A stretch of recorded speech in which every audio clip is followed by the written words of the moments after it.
চাঁপাইনবাবগঞ্জ সীমান্তে সংঘর্ষ, দুঃখ প্রকাশ করল বিএসএফ। ফসল কাটা নিয়ে চাঁপাইনবাবগঞ্জের কিশোরগঞ্জ সীমান্তে বাংলাদেশি নাগরিকদের সঙ্গে ভারতীয়রা সংঘর্ষে জড়ানোর দুঃখ প্রকাশ করেছে ভারতীয় সীমান্ত বাহিনী। শনিবার 18 জানুয়ারি বিকেলে বর্ডার গার্ড বাংলাদেশের বিজিবি কড়া প্রতিবাদের মুখে সংঘর্ষ পরিস্থিতির জন্য দুঃখ প্রকাশ করে বিএসএফ। এর আগে সকালে ফসলের জমি ও আম গাছ কাটার অভিযোগে বাংলাদেশিরা সীমান্তে জড়ো হয়। অন্যদিকে ভারতীয় অংশে ফসল কেটে নেওয়ার অভিযোগে ভারতীয়রা জড়ো হয়। এক পর্যায়ে দুই দেশের জনসাধারণের মধ্যে সংঘর্ষ হয়। ভারতীয় অংশ থেকে টিয়ার শেল, সাউন্ড গ্রেনেড ও হাত বোমা নিক্ষেপের ঘটনা ঘটে। এই ঘটনায় আহত হন 3 বাংলাদেশি নাগরিক। পুরো ঘটনার চৌকো কিশোরগঞ্জ সীমান্তে দিনভর উত্তেজনাকর পরিস্থিতি ছিল। পরে বিকেলে 4:30টার দিকে পতাকা বৈঠকের পর পরিস্থিতি নিয়ন্ত্রণে আসে।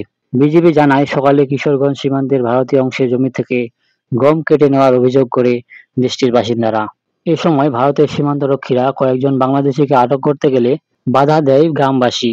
এ নিয়ে দুই দেশের সীমান্তবাসীদের মধ্যে উত্তেজনা শুরু হয়। পরে ভারত অংশ থেকে ককটেল, টিয়ার গ্যাস ছোড়া হয়।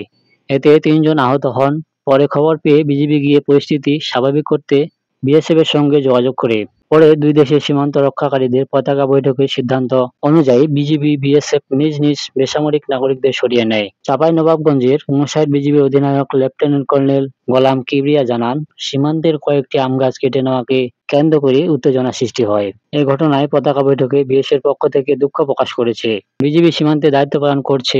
আমরা জনসাধারণকে অনুরোধ করছি, তারা যেন সীমান্ত রেখা এলাকায় অবস্থান না করেন।